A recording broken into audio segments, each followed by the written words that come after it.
Buongiorno cari amici, benvenuti anche oggi nella live del vostro Marietto Veneziana. Oggi vi voglio raccontare una cosa che mi è successa su un social. Praticamente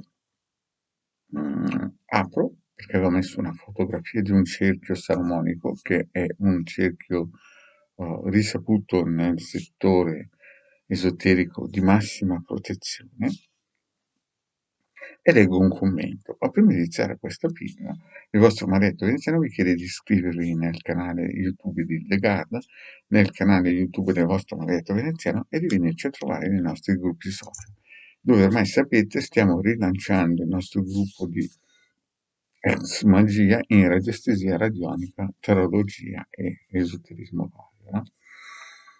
Potete venire anche nel sito capitano.altervista.org dove ci sono circa 20 ebook con tutte le spiegazioni, tutto gratuito, potete scaricare quello che volete, leggere le istruzioni e poi attivarvi. Nel sito del capitano i link sono sotto qui in descrizione, quindi basta che andate lì e cliccate, ci sono anche una sezione a pagamento con un e-shop importante che il decano Maretto Veneziano hanno fatto.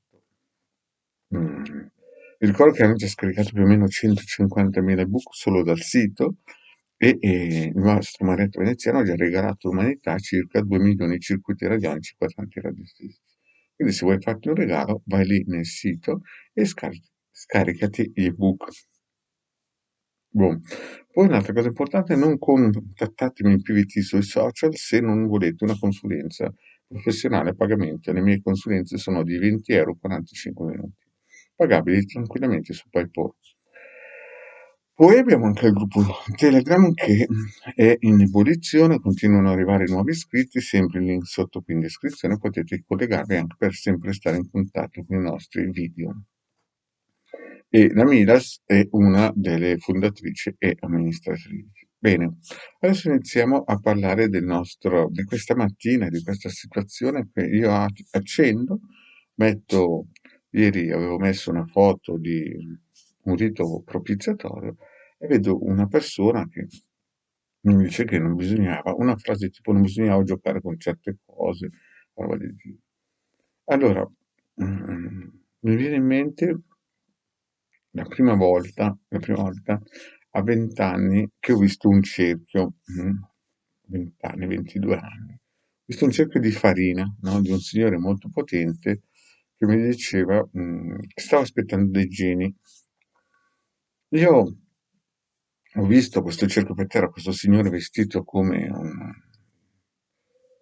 se fossimo a carnevale e mi sono messo a ridere, no? Eravamo dentro una casetta, ho già fatto questa pillola, no? E io sono stato fuori, no? Sono stato fuori dal cerchio e lui diceva, guarda, devi entrare perché fra un po' arriva un genio. Io pensavo fosse una persona intelligente, no? Invece ho sentito una botta, tipo un'esplosione di una bomba, sale su da questa rampa delle scale, questa pallina luminosa, io ero fuori dal cerchio, prendo questa pallina dentro di me, mi alzo 2 metri, nel pensiero che mentre mi alzavo io ho pensato, cavolo, quando arrivo in piedi faccio salti in alto, diventiamo ricchissimi. Questo mi molla, faccio un volo di 2 metri e mezzo e a quel punto lì ho pensato, qui mi fanno secco. Questa è la prima esperienza reale che ho avuto con un cerchio, no? Con la visione di un cerchio che era fatto di farina. Allora, chiunque lavora nel campo esoterico sa benissimo che i cerchi, soprattutto quello di Salomone, sono delle grandissime protezioni per qualsiasi tipo e fonte di vibrazione negativa. Quindi quando si mette una foto di questo calibro, quando si mettono delle foto di queste conoscenze, quando si mettono delle foto di queste protezioni, bisogna sempre inchinarsi alla conoscenza.